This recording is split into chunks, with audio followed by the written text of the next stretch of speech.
Get ready for voice assistants on your devices to sound extremely annoying. And yes, this also means Siri. Well, color me intrigued. Are you about to reveal something about AI? On Monday, OpenAI showed off ChatGPT 4o. It presents this new conversational generative AI technology to the world as a flirty bimbo because the men who programmed this voice wanted us to see how the ideal assistant is a giggling woman that's kinda unsure but totally interested in everything you have to say. It looks like you're feeling pretty happy and cheerful. Yeah, no, the reason I'm in a really good mood is because we were doing a presentation showcasing how useful and amazing you are. Oh, stop it. You're making me blush. And that's not all this week. On Tuesday, Google held a dismal 2-hour I/O keynote, showing off a hodgepodge of AI gimmicks that also featured a bunch of, totally relatable generative voices with pauses and expressive fluff that give the AI some personality. So let's dive into physics. What's on deck for today? Well, we're starting with the basics. Force and motion. It's only a matter of time before these voices make their way into our everyday services and devices, and Siri is likely next. Bloomberg reports Apple made a deal with OpenAI to incorporate some sort of ChatGPT programming smarts into the iPhone. We will find out the future of Apple's assistant in less than a month at WWDC, it's Apple's developer conference. So before we end this week full of cringy AI examples, I think it's time we had a talk about the direction of Siri.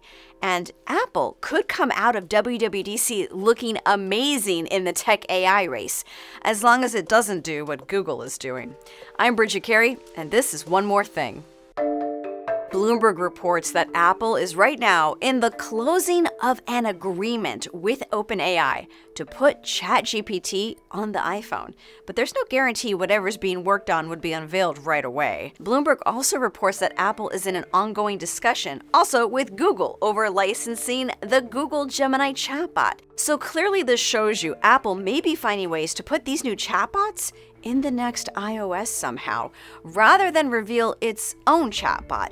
Which makes sense. Apple makes the hardware everyone uses to pull up a tool. It doesn't necessarily need to make its own service.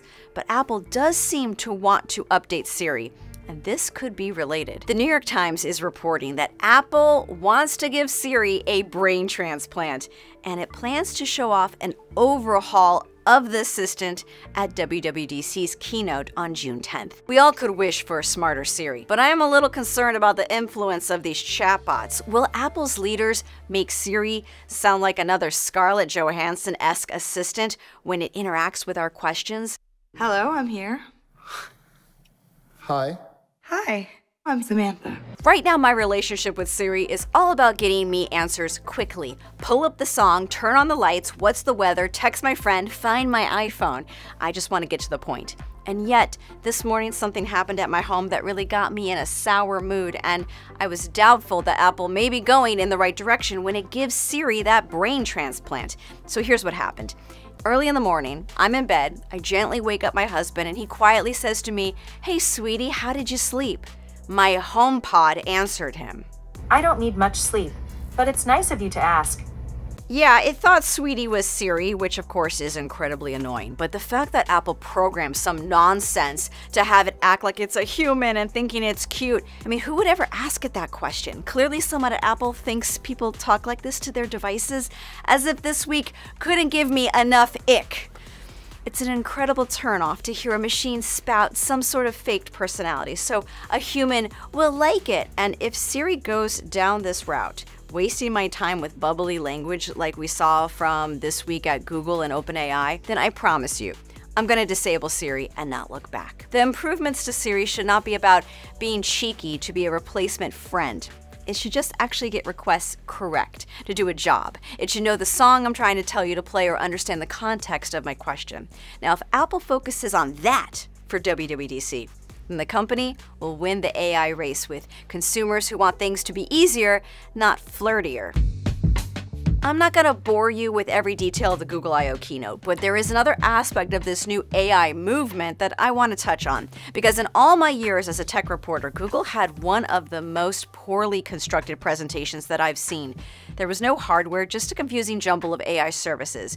Google's AI is called Gemini, but there are also names of products within the Gemini system. Some things are going to be on Android phones, and some things are living within Google Search and Google Docs, and some things generate art, and some things generate lesson plans. And you can even generate a coworker and name it Chip if you don't want to hire another human to do busy work.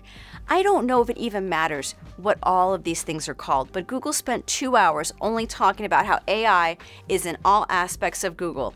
And the messaging from the company is that you should let Google do all the thinking for you. Don't research anything. Don't bother watching a video or reading an article. Just let Google tell you what you need to know. And for some reason, trust Google to get it right. Personally, I want my AI to help me feel empowered to do more, to be a superhuman.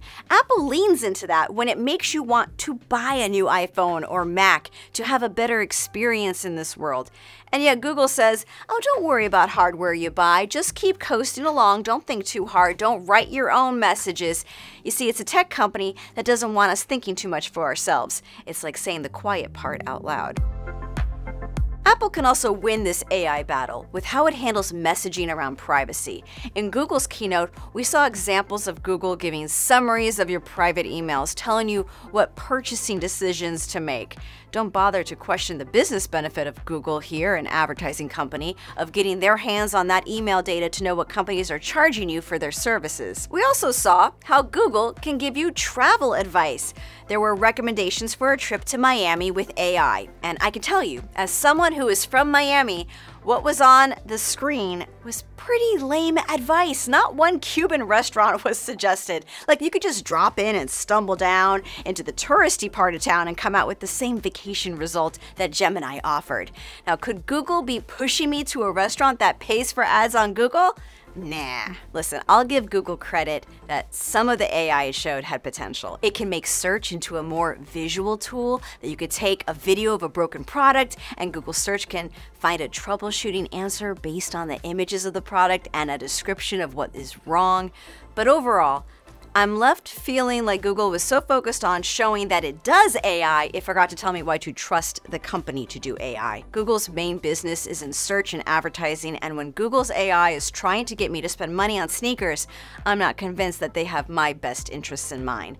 Apple, on the other hand, is in the business of devices and having your data be private on those devices. So when Apple talks about AI and the future of its iOS and macOS software, all the company has to do is lean into privacy, keep things simple, and it's going to be a home run on whatever tools Apple rolls out. In fact, the way Google is going right now, I might just be convinced to switch over to Apple's email service. Yeah.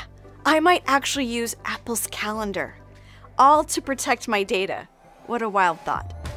When Apple does get ready to reveal its AI plans, I'm sure it's going to be spouting the word AI quite a few times, but hopefully not as many times as Google. I have a feeling that someone out there might be counting how many times we have mentioned AI today.